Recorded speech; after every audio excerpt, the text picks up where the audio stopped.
I describe my home style as collected, earthy, balanced, and definitely a reflection of the people and places that I love. My name is Julia Miller. I'm an interior designer, and we are in my home in Minneapolis, Minnesota. Being that I'm in the trade now, I'm able to kind of use my house as my own experimental testing ground, if you will. And I think it gives me the opportunity to kind of, test things before we try them with clients, but also see, just kind of how things work. The renovation of this house was something that was extremely long coming. When we purchased the house in 2013, it was very obvious that it needed not only a lot of aesthetic work, but a lot of structural and maintenance work. When we bought the house, it was a safe, all white, and as we lived here, I really felt that it needed to have this dark and moody exterior. Many of our neighbors and passersby were skeptical of our decision, but I will say now that it's been done and obviously super popular today, we get more compliments than ever on our exterior.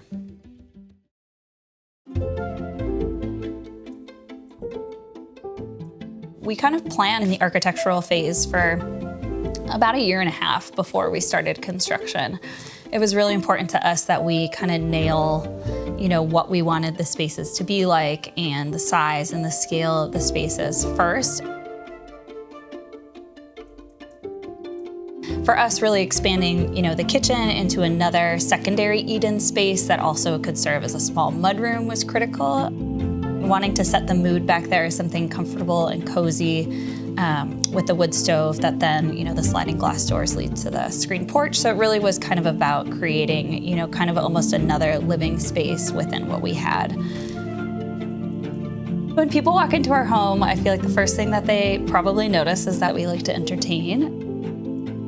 We chose to add multiple dining spaces to our home by creating a more formal dining space at the bar, plus an eat-in space, plus the screen porch. So I think it's definitely a symphony of, kind of the way that the finishes came together that give it that really cozy, kind of want to stay a while feeling, but also I think it's married with, very much real life.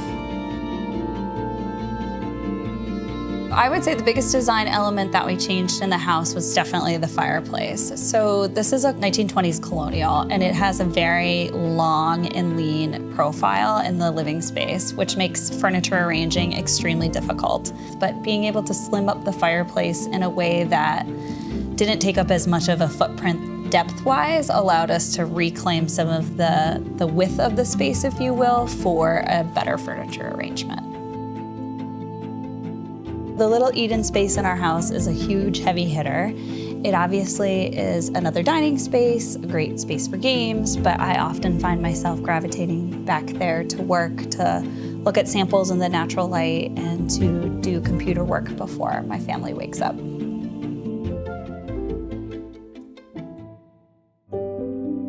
Because our home is long and lean, using rugs allowed us to define each space appropriately.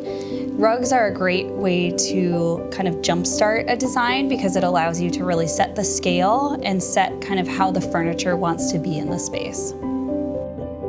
For the rug in the dining room, I chose the green colorway in the Loloi collection. That's one of the main spaces that my family eats. It's hand woven, it's highly durable, and that green color really grounds the space. But for the living room, I chose the sand and taupe design from the Odyssey collection, as it's really soft, it has this really nice geometric design, and it allows the rest of the furniture to be the main focus. For the bedroom, I chose the oatmeal colorway in the Quarry collection because it is so wonderfully soft.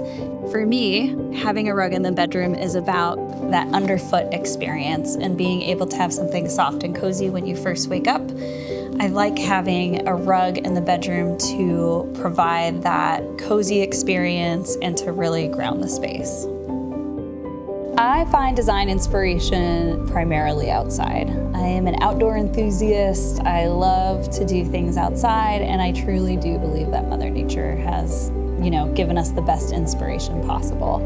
Instagram obviously is a wonderful spot to, learn a bunch of different sources. I've connected with a million different makers through Instagram and have been so inspired by what other designers have created, and also the connection that Instagram can promote within the community. A few things I would tell myself as a younger designer is that it's definitely okay to make mistakes. It's definitely okay to experiment. And that the relationships that you create with the people who help you realize your designs, like furniture makers and painters, are an invaluable part of the process. The changes that I've made in my home are a definite reflection of both the evolution of myself as a designer in this career, but also the evolution of my family and, kind of the personal side of my life. I think having access to what's out there in the design world has also allowed me to really hone in on, what my personal aesthetic is and what really suits my family and what really suits, the climate and the culture that I live in.